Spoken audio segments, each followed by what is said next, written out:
돌연사를 부르는 게 급성 심근경색이라고 하셨잖아요. 근데 갑자기 오는 거니까 그 전조 증상도 없을 것 같아요. 그러게요. 대부분 이제 저렇게 생각하시는 분들이 많죠. 네. 갑자기 아프니까 또 쓰러지니까 나도 내가 이런 병 걸릴 줄 몰랐다라고 말씀 많이 하시는데 네. 꼬치꼬치 물어보면 분명히 전조 증상이 있었습니다. 아, 진짜? 그럼 그 전조 증상이 어떤 거예요? 저희 알려주세요. 네.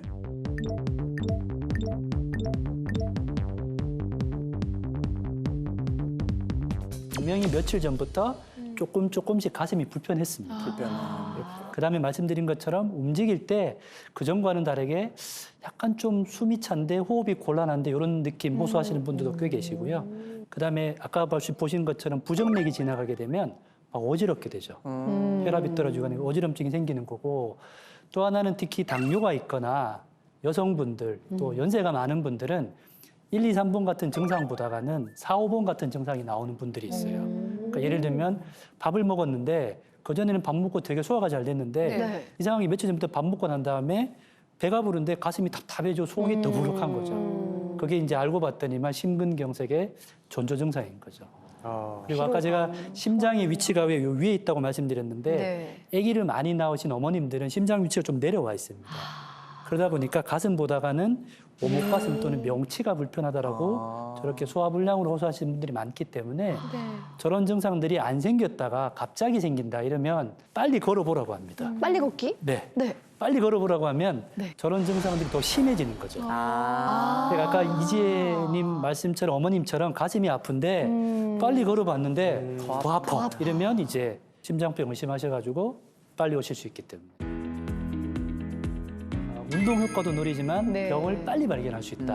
이렇게 말씀드리고 싶습니다. 가장 쉽게 할 수 있는 예방법이자 자가 테스트가 될 수가 맞습니다. 있겠네요. 우리 시청자 여러분도 한번 빠르게 걸어보시고 가슴에 혹시 이상이 있다 느끼신다면 바로 검진 받아보셔야겠어요.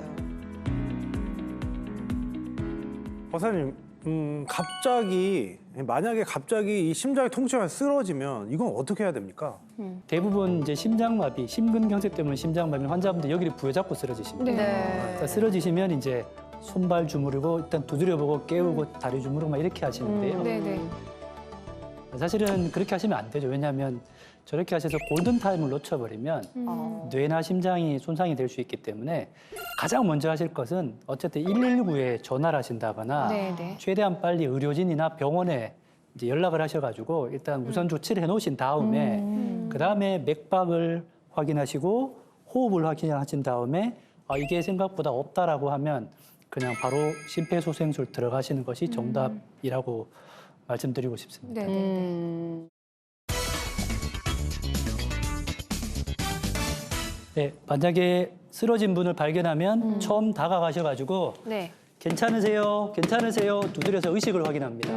그리고 맥박을 짚어보고 맥박이 잡히지 않으면 네. 본인이 직접 119 하셔도 되고 예를 들면 저처럼 주위 사람한테 요청을 하시는데 초록색 니트 입으신 여성분 119에 전화해 주십시오라고 이렇게 구체적으로 지정을 해주셔야 됩니다.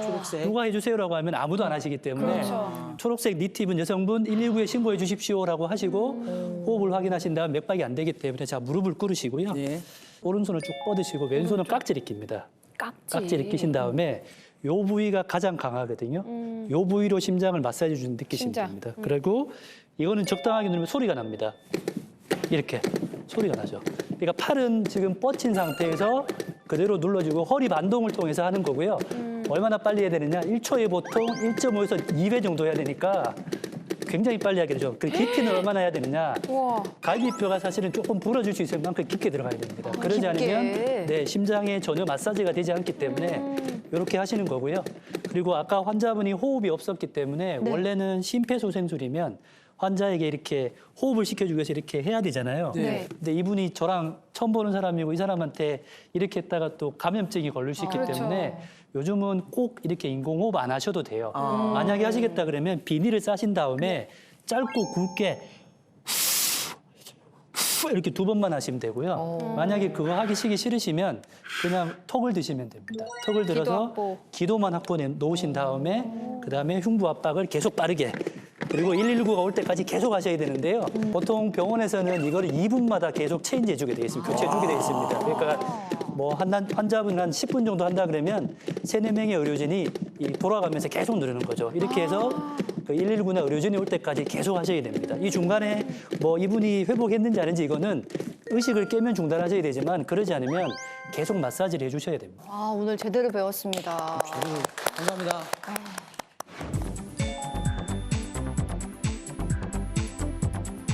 초록색 니트 입으신 여성분 119에 전화해 주십시오.